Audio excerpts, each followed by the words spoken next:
Welcome 12th physics online lecture success academy students. तर सध्या आपण गॉस लॉचे ऍप्लिकेशन्स बघतोय. तर last 2 lectures we have seen 2 derivations, electric intensity due to a charged sphere आणि तुमच्या समोर जी आहे ती electric intensity due to a charged cylinder.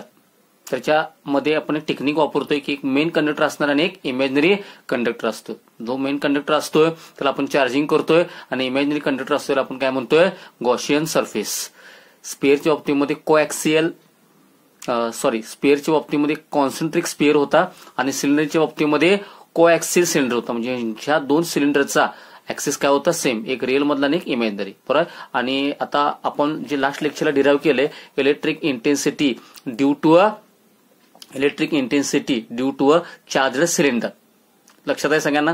आता हा जो पुढे येणार आहे, मला हेच आता सिलेंडरच हेच डेरिव्हेशन मला पुढे न्यायचं आहे. आता हे in terms of small r मिळाले. बरोबर. तर मला याच्यामध्ये आउटसाइड हे मिळाले. मला स्मॉल आर म्हणजे लक्षात ठेवा काय झालेलं आहे, या सिलेंडरच्या पासून आउटसाइडला, मेन सिलेंडर पासून आउटसाइडला मिळाले. आता मला जे पाहिजे आहे ते कुठलं पाहिजे आहे, electric intensity on the surface पाहिजे आहे. सिलेंडरच्या ऑन द सरफेस पाहिजे आणि दुसरं म्हणजे इनसाइड सरफेस पाहिजे आहे. म्हणजे आपण 3 ठिकाणी काढणार, एक आउटसाइड, दुसरं ऑन द सरफेस, तिसरं इनसाइड. आता हे चालले कोणाबद्दल, सिलेंडरच्या बाबतीमध्ये. ठीक आहे. आता मला सांगा सिग्मा इज काय, याच्यामध्ये लॅम्बडा इज इक्वल टू काय होतं सांगू शकता तुम्ही मला. लॅम्बडा काय होतं, चार्ज पर युनिट लेंथ आहे. बरोबर. लॅम्बडा इज इक्वल टू काय आहे, चार्ज पर युनिट लेंथ. त्यालाच आपण काय म्हटलं होतं, it is called as linear charge density. पण मला सांगा सिग्मा म्हणजे काय हो. हे झालं लिनियर चार्ज डेन्सिटी. याच्याचा फरक लक्षात घ्या. जेव्हा आपण लेंथ डिवाइड करतो त्यावर शब्द कुठला, लिनियर. आणि सिग्मा म्हणजे काय, सरफेस चार्ज डेन्सिटी. प्रत्येक चॅप्टरचे स्वतःचे काही फॅक्टर्स आहेत ते लक्षात ठेवायचे. म्हणजेच काय, चार्ज अपॉन सरफेस एरिया. आता मला सांगा चार्ज आपण किती दिला होता, क्यू. आणि लास्ट लेक्चरला आपलं डिस्कशन झाले सिलेंडरचा एरिया जो आहे, लक्षात घ्या सिलेंडरचा जो एरिया आहे तो कसा काढतात. सिलेंडरचा एरिया काढत असताना सरकमफरन्स इंटू काय असते, लेंथ असते. सिलेंडरचा जो एरिया आहे त्याच्याबद्दल काढत असताना आपण काय करणार, सरकमफरन्स इंटू लेंथ असणार. मग मला सांगा जर मी मेन सिलेंडर घेतला तर सरकमफरन्स किती असणार, 2πr. मेन सिलेंडर जर घेतला तर सरकमफरन्स किती असणार, 2πr. आणि त्याची लेंथ किती पकडूया आपण, एल एवढी लेंथ पकडूया. म्हणजे झालं चार्ज अपॉन एरिया. लक्षात आलं. What is lambda, linear charge density. आता मला काय पाहिलंय, सिग्मा म्हणजेच कोण, surface charge density. Surface charge डेन्सिटीचा basic formula charge upon area. Charge क्यूचा आहे, एरिया कोणाचा, सिलेंडरचा. सिलेंडरचा आपण एरिया कसा काढतो, सरकमफरन्स इंटू लेंथ. जर तुम्हाला मेन सिलेंडर घ्यायचं असेल त्या ठिकाणी स्मॉलर घेऊन चालणार नाही. जो रिअल सिलेंडर आहे त्याचं सरकमफरन्स असणार आहे 2πr. आणि जे आपण लेंथ घेतली, एल घेतली. लेंथ किती घेतली, एल घेतली. सगळ्यांना याच्यावर लक्ष आलं. मग आता मला सांगा ह्याच्यावरनं क्यूचा फॉर्म्युला काय झाला सांगा मला. हे डिवाइड इकडे गेली मल्टिप्लायला काय होणार सांगा, 2πrl इंटू काय होणार, सिग्मा. इकडे गेलं 2πrl इंटू सिग्मा. मग मला सांगा ह्याच्यावरनं हा जो आहे, बरोबर आहे का, ही जी व्हॅल्यू आहे ही मी व्हॅल्यू टाकतो लॅम्बडा मध्ये.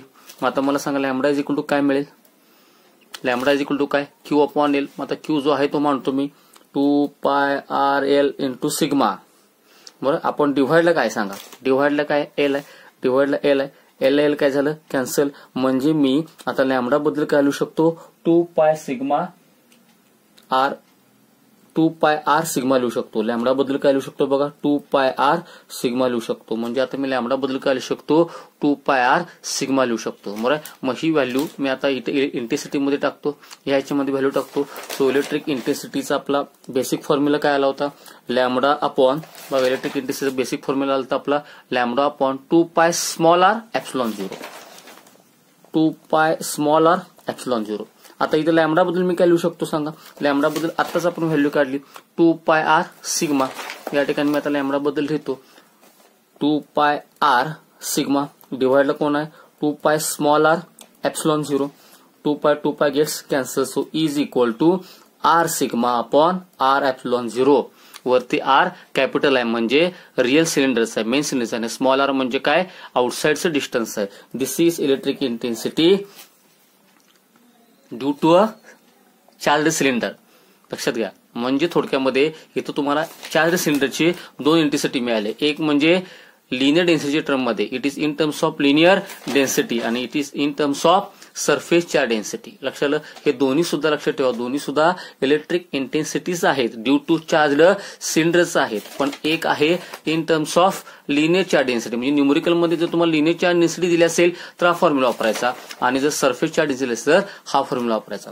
आता मला सांगा, आता मगाची पहिली केस आपण बघा.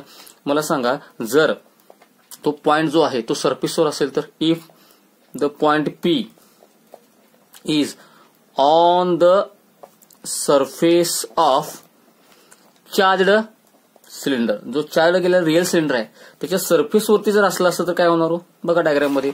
आता सध्या आपला पी कुठं आहे? या चार्जड सिलेंडरच्या कुठं आहे? बाहेर आहे. याला मी जवळ आणला, जवळ असं करत कुठून आणला? बरोबर चार्ज सिलेंडरच्या सरफेसवरती आणला. म्हणजे याच्यामध्ये स्मॉल आर कमी झाले बघा. इथं आणला मी सोडका स्मॉल आर कमी झाले. स्मॉल आर इथं जर पॉईंट आला तर ते डिस्टन्स काय झालं? एवढं झालं. म्हणजे ज्या वेळेला तो पी पॉईंट ज्या सरफेसवरती येणार आहे त्यावेळेला फक्त एकच बदल होईल, स्मॉल आर जे आहे ते बरोबर सरफेसवर आल्यामुळे कॅपिटल होणार. मग ह्याच्यात व्हॅल्यू पुट करतो. Therefore E is equal to वरचं आहे तसंच आर सिग्मा, बरोबर. आणि खाली मला सांगा स्मॉल आर बद्दल काय लिहिणार? कॅपिटल आर अपॉन एप्सिलॉन 0, बरोबर. R gets cancel. So E is equal to sigma upon epsilon 0. It is electric intensity on the surface of charge cylinder. लक्ष द्या, हे आउटसाइडचं आहे, बरोबर, आणि ऑन द सरफेस आहे, बरोबर. दुसरं मला सांगा, if point P is inside charge cylinder. आपण परत बघितले. मला सांगा सिग्माचा फॉर्म्युला काय असतो? Q upon A. पण लक्षात ठेवा इनसाइड चार्ज किती असतात? 0 असतात. इनसाइड कुठलाही सरफेस चार्ज 0 असल्यामुळे मला सांगा 0 अपॉन एनिथिंग, त्यामुळे सिग्मा काय होणार? 0. आणि जर सिग्मा 0 झाला तर हे पण उत्तर काय असणार? 0. So E is equal to 0. काय मी लक्षात ठेवा, inside any surface electric intensity 0, कारण चार्ज 0 त्यामुळे इलेक्ट्रिक इंटेन्सिटी किती असते? 0. हे कुठल्याही स्फिअर असू दे, सिलेंडर असू दे, कुठल्या शेप असू दे, हे फिक्स आहे, बरोबर. फक्त फरक कुठं पडणार? ऑन द सरफेसला आणि आउटसाइड द सरफेस. लक्षात आलं. तर मी मुद्दाम 2 टप्प्यामध्ये घेतले याच्यामध्ये, म्हणजे थोडक्यात आपण आता जो क्वेश्चन जो कव्हर केला होता तो मूळ क्वेश्चन कुठला होता? मागच्या व्हिडिओ लेक्चरचा, derive expression for electric field intensity due to charged long wire, म्हणजेच आपण तो चार्जड सिलेंडर. मग याच्यावरून आपण एक मेन सिलेंडर काढला होता, त्याला चार्ज Q दिलता युनिफॉर्म. त्यानंतर एक सरफेस कोएक्सियल सिलेंडर इमॅजिन केला होता, गॉसियन सरफेस, आणि त्याच्यावरून आपण काय काढलं होतं? इलेक्ट्रिक इंटेन्सिटी आउटसाइड काढलं होतं इन टर्म्स ऑफ लॅम्बडा. तसंच आज आपण काय काढलं? इलेक्ट्रिक इंटेन्सिटी आउटसाइडच काढले, पण इन टर्म्स ऑफ सिग्मा काढले, आणि ह्याच्यावरनं ऑन द सरफेसचा फॉर्म्युला काढला आणि इनसाइड द सरफेसचा फॉर्म्युला काढला. लक्षात दे सगळ्यांना, ह्या गोष्टी थोड्याशा तुमच्या हाताखाली गेल्या पाहिजेत आणि त्याप्रमाणे होईल. आता मी प्रिंटिंग नोट्स लक्षात ठेवा द्यायला चालू करणार आहे. ते आता छापायला गेलेले आहेत, प्रिंटिंगला गेलेले आहेत, बरोबर. तर त्यासाठी तुमचं फीचं रेकॉर्ड क्लिअर पाहिजे. अनेकदा सांगतो मी, बरेच जण फीस भरायला लागलेत. शक्यतो ऑनलाईन भरा. ऑनलाईन भरल्यानंतर मला प्रायव्हेट व्हॉट्सअपला नाव, अमाऊंट, रोल नंबर सांगा. जर ना शक्य नसेल त्यांनी तिथं क्लासरूम मध्ये मंजुनाथ सर 11:30 ते 2 तिथं आलेले असतात. तिथं जाऊन डायरेक्टली तुम्ही जाऊन भरून रिसीट घेऊ शकता, पालक किंवा विद्यार्थी जाऊन. कारण बरेच जण सिरियसली हे घेत नाहीयेत. तर आता मी नोट्स छापून आल्या, आता माझ्यामते त्याचं आता कव्हर पेजचं काम चालू आहे. ते झाल्यावरती मी नोट्स डिस्ट्रीब्यूट करायला चालू करणार आहे. माझ्यामध्ये सांगलीमध्ये अशा नोट्स बहुतेक कोणाचे नसतील असं मला वाटतंय. बघा तुमच्या हातात आल्यावर तुम्हाला कळेल. पण त्यासाठी एकतर तुमची संपूर्ण फी तरी क्लिअर पाहिजे, किंवा आता अलीकडं तुमची पुढचे फीचा तरी टप्पा भरलेला असला पाहिजे, त्यांनाच नोट्स दिल्या जातील. हे एक गोष्ट. आणि दुसरी अजून एक गोष्ट सांगतो की आता सध्या आपलं व्हॉट्सअपच्या ग्रुपमधनं व्हिडिओ युट्यूब लेक्चर चालू आहेत, पण आपलं आता ऍप तयार झालेलं आहे. ते ऍप प्ले स्टोर वरती आता उपलब्ध होणार आहे, आणि त्याच्यामध्ये युजर आणि पासवर्ड मध्ये आत गेल्यावरच तुम्हाला ते व्हिडिओज किंवा लेक्चर्स अटेंड करता येणार आहेत. तर या दोन्ही केसेसमध्ये हे सॉफ्टवेअरशी लिंकड असल्यामुळे फीचं रेकॉर्ड चेक करूनच तुम्हाला ते ऍप परवानगी देत असते. त्यामुळे त्यात मॅन्युअली काही करता येत नाही. माझ्यामध्ये बऱ्याच वेळेला सांगून काही वेळेला मुलांना ते कळत नाही किंवा ते इग्नोर करायला येत. पण ज्या वेळेला तुमचं लेक्चर्स बंद होतील त्यावेळेला तुम्हाला धडपड करावीशी वाटेल. पण लक्षात ठेवा, त्यावेळेला आमच्या हातात काही नसणार आहे. ते सॉफ्टवेअरशी लिंक असल्यामुळे ते मॅन्युअली आम्हाला काहीही करता येत नाही. ठीक आहे. बरं, आता आपण हे मी फीच्या बाबतीत सूचना सांगितली, हे मी विनंती वजा सूचना सांगत असतोय, तर ते तेवढं तुम्ही करून आपापली फीस रेकॉर्ड कम्प्लीट ठेवा. त्यामुळे मला नोट्स छापायला देऊन त्याचा खर्च पण आहे वगैरे हे तुम्हाला पुढच्या नोट्स द्यायला सुरुवात होईल. ठीक आहे. बरं, त्यानंतर आता आणखीन बरेचसे कॉलेजवाले पाहिजे तसं स्वतःचा सिलेबस तो डिक्लेअर करायला, मग ते युनिट टेस्ट असेल किंवा आणखीन कुठल्या वीकली टेस्ट असेल, काय KWC वगैरे मी बघितलं, तर लक्षात ठेवा मी किंवा आपलं PCMB वाले हे आपल्या क्लासच्या रुटीन प्रमाणेच आम्ही लेक्चर घेणार. तुमच्या कॉलेजसाठी धावत पळत सिलेबस कव्हर केला असं करणार नाही. लक्षात आलं? कारण आपल्याला 12वी बोर्डाचं एक्झाम ही टार्गेट आहे, तुमच्या कॉलेजचे एक्झाम टार्गेट नाही. तुमचे कॉलेजवाले कसे घेतात म्हणून आम्ही ते घेऊ का? कॉलेजवाल्यांसारखं घेऊ का आम्ही? डेफिनेटली तुमच्या मनात उतरेसर नाही. त्यामुळं तुम्ही आम्हाला फक्त सांगत चला, पण आम्ही आमच्यापर्यंत जेवढं आहे तेवढंच ह्याच्यामध्ये जास्तीत जास्त घेणार. कारण प्रत्येक कॉलेजवाले वेगवेगळे चॅप्टर्स घेतील, एका वेळेला 3-3, 4-4 चॅप्टर आपण घेऊ शकत नाही. तर आपण जे घेतोय ते योग्य पद्धतीने घेतोय आणि त्याचाच उपयोग होत असतो. तुम्ही कुठल्याही सिनियर विद्यार्थ्यांना, ज्युनियर अगोदरच्या विद्यार्थ्यांना विचारू शकता आणि मगच आपले विद्यार्थी टॉपर्स येत असतात. इव्हन आता परवा JEEचा एक्झाम झाली, त्याचा निकाल लागला, आपल्या कितीतरी मुलींना खूप चांगले मार्क 65%, 70%, 75% असे खूप चांगले मार्क पडलेले आहेत. आता मला अलीकडे फोन यायला किंवा पालिकेहून सांगालेत. तर लक्षात ठेवा, ह्याचं कारण काय, तुमचं बेसिक क्लिअर असेल तर ते होऊ शकतं. ठीक आहे. बरं, आता मी गॉसेस थेरमचा किंवा गॉसेस लॉचा पुढचं ऍप्लिकेशन बघणार आहे. आता ते म्हणजे डेरिव्हेशनच आहे. डेरा एक्सप्रेशन फॉर काय असेल बघा, इलेक्ट्रिक फील्ड इंटेन्सिटी ड्यू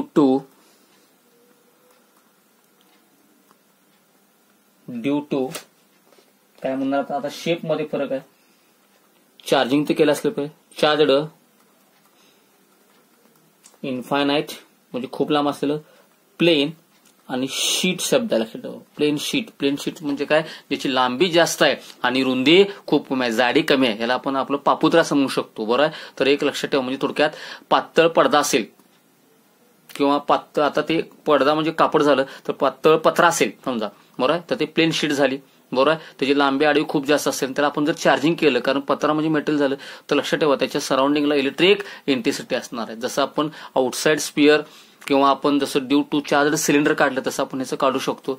तर त्याचं जेवढं तुम्हाला मी समजून इझिली सांगता येईल तेवढं सांगतो. पुस्तकातून वाचलं तेवढं लगेच केलं असं नाहीये, पण मी मॅक्झिमम असा प्रयत्न करेन की तुम्हाला ते इझिली समजेल. टेक्निक तेच, डायग्राम काढताना पण टेक्निक तेच, एक मेन असणार आहे आणि एक गॉसियन सरफेस असणार आहे. दुसरं डेरिव्हेशन बाबतीमध्ये पण एक गॉसलाचं इक्वेशन 1 असणार आहे आणि दुसरं इक्वेशन 2 सिमेट्रीवरनं असणार आहे. दोन्ही इक्वेट करायचं आणि काढायचं. हे टेक्निक तुमच्या आता लक्षात आलं असेल.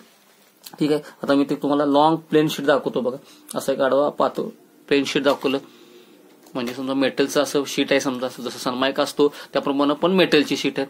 आता ह्याला मी काय केलं, चार्जिंग केलं. ते इन्फायनाइट लॉंग आहे समजा, याचं खूप लांब असू शकतं, मी एवढं दाखवलं म्हणून काय म्हणलं इन्फायनाइट लॉंग. आडवं किती लांब ते असू शकतं इकडे म्हणून म्हणलं इन्फायनाइट लॉंग. आता ह्याला मी काय केलं, चार्जिंग केलं, पॉझिटिव्ह चार्ज दिलेला आहे, युनिफॉर्म दिलेला आहे चार्ज.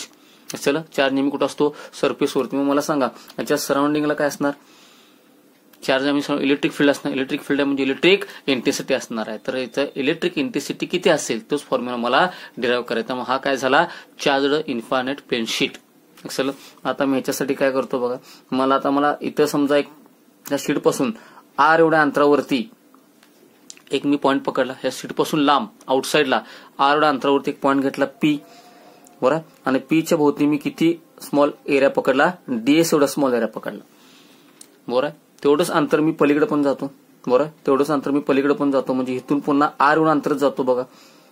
हा सीट पासून पलीकडच्या साईडला गेलो, बरं इथं पण दुसरा मी पॉईंट पकडला, P' पकडला आणि त्याच्या भोवती मी किती एरिया पकडला, DS एवढाच एरिया पकडला.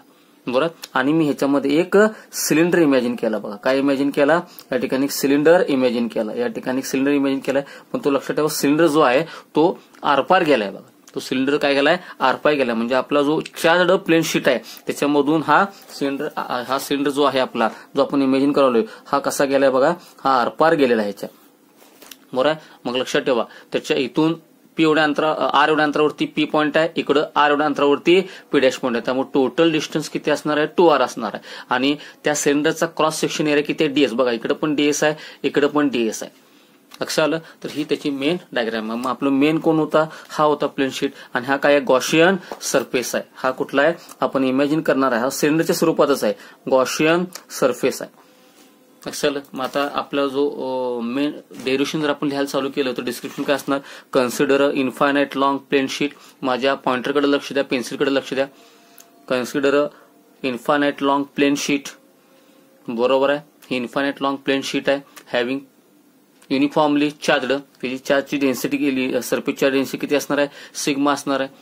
Having uniformly surface charge density sigma, ह्याची सरफेस चार्ज डेन्सिटी किती असणार आहे, सिग्मा असणार आहे. ठीक आहे. मग आता ह्याच्यापासून आर एवढ्या अंतरावरती एक पॉईंट पकडला पी, बरोबर, आणि ह्याच्याभोवती एक स्मॉल एरिया पकडला डीएस. तसं दुसऱ्या साईडला पण आर एवढ्या अंतरावरती पी डॅश पॉईंट घेतला, त्याचं पण स्मॉल एरिया पकडला डीएस. आणि ह्याच्यामधून एक काय आपण कम्प्लीट केला, एक सिलेंडर कम्प्लीट केला. बघा, एक काय कम्प्लीट केला, सिलेंडर कम्प्लीट केला. हा इमॅजिनरी सिलेंडर आहे आणि हा सिलेंडर हे काय केलंय, ह्या प्लेन शीटला क्रॉस केले.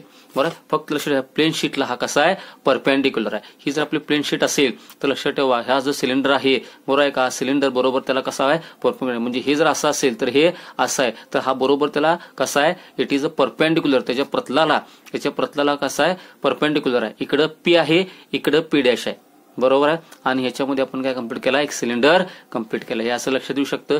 तर लक्षात ठेवा हा सिलेंडर जो आहे तो प्लेन शीटला कसा आहे, परपेंडिक्युलर आहे. आणि ह्याच्यामध्ये बरोबर दोन्ही साईडला डिस्टन्स सेम आहे. इकडं आर आहे, इकडं आर आहे, म्हणजे इक्वी डिस्टन्स आहे पी डॅश आणि पी.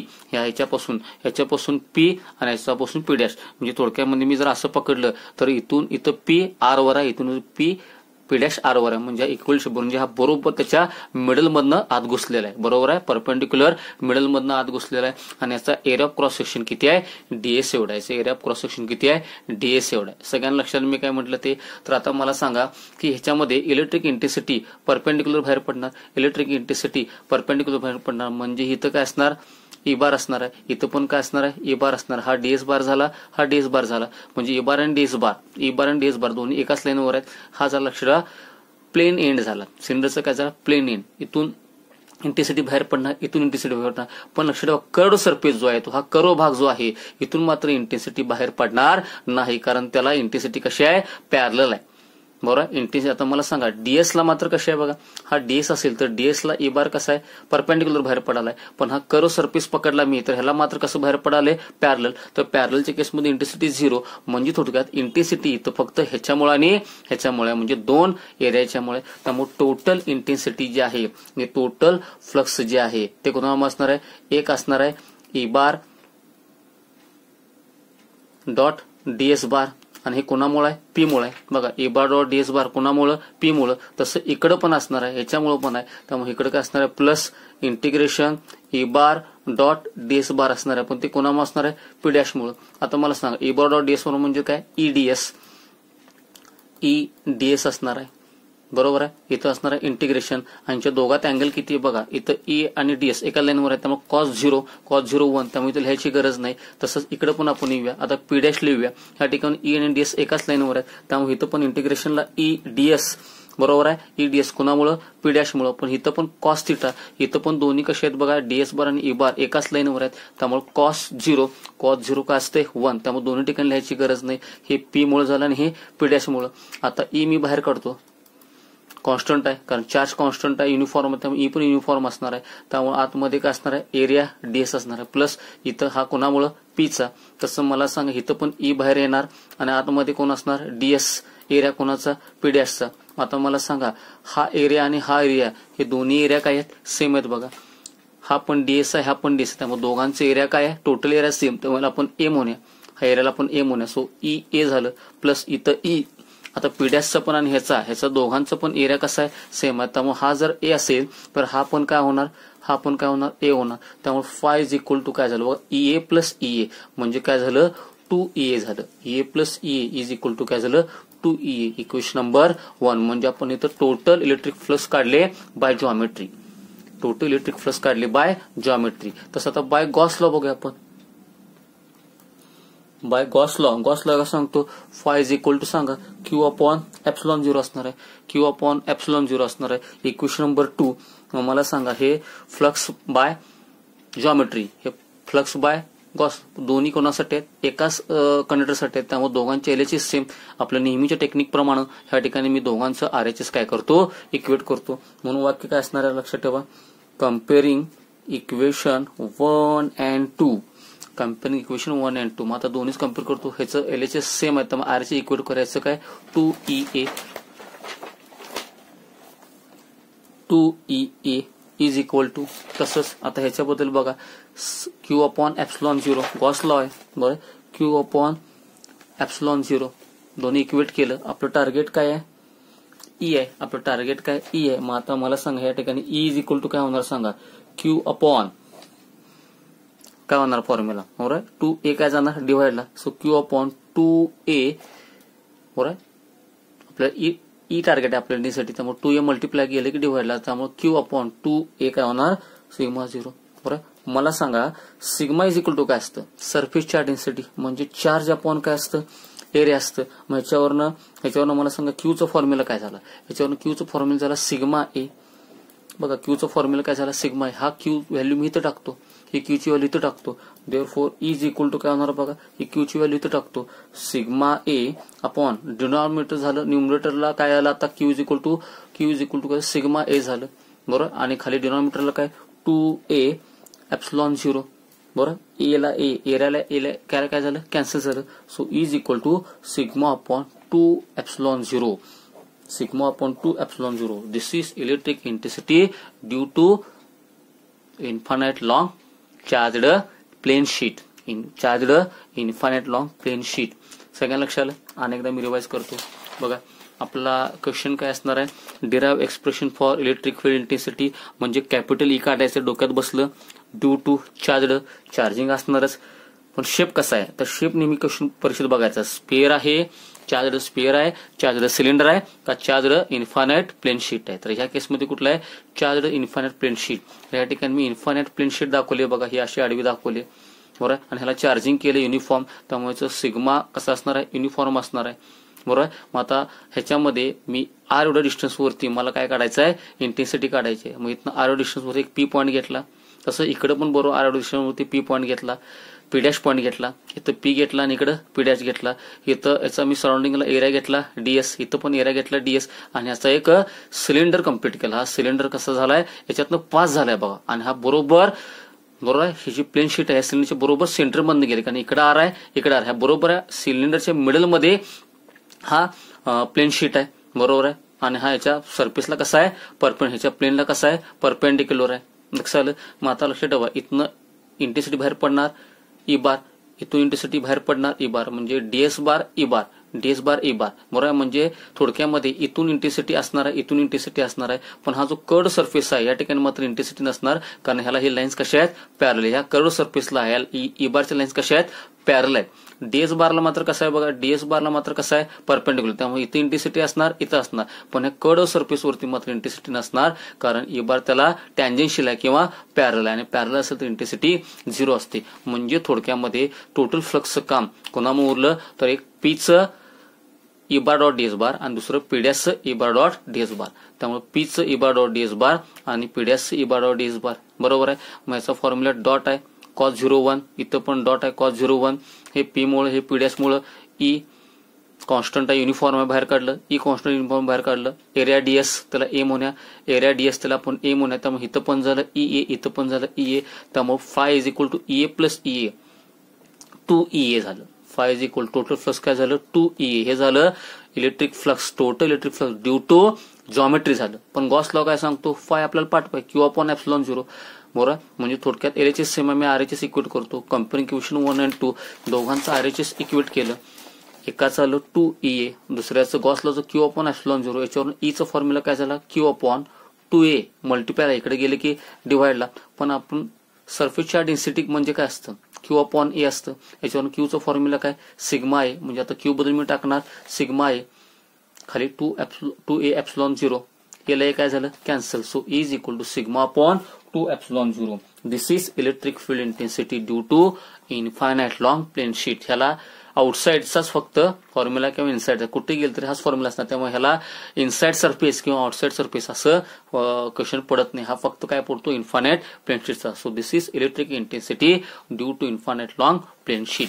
सगळ्यांनी व्यवस्थित डायग्राम वगैरे जे आहे ते करा. त्यामुळे पुस्तक आपल्या नोट्समध्ये जर डायग्राम बघायला गेली तर ह्याप्रमाणे डायग्राम असणार आहे. मी तुम्हाला सांगितल्याप्रमाणे आहे बघा, इन्फानाइट लॉंग प्लेन शीट आहे, त्याला चार्जिंग केलेलं आहे. त्यानंतर याच्यामध्ये आपण imaginary Gaussian surface in the form of cylinder आहे बघा, पी डॅश डीएस ई बार डीएस बार एकाच लाईनवर, ई बार डीएस बार एकाच लाईनवर. त्यामुळे ह्याचा प्लस ह्याचा इंटिग्रेशन प्लस ह्याचं इंटिग्रेशन, कारण कडव सरफेसला इंटेन्सिटी काय असते 0 असते. त्यामुळे ह्याचं प्लस ह्याचं करणार आणि मग आपण डेरिव्हेशन काढणार. तर लक्ष आलं सगळ्यांना. तर ह्याप्रमाणे डेरिव्हेशन आहे. 3 गॉसियन सरफेसचे ऍप्लिकेशन होते ते आपण आता पूर्ण केलेत. एक इन्फानाइट लॉंग प्लेन शीटचं intensity due to charged cylinder, intensity due to charged sphere. लक्ष आलं. व्यवस्थित करा, स्वतःची नोट्स तयार करा. 2-3दा व्हिडिओ पुन्हा बघू शकता.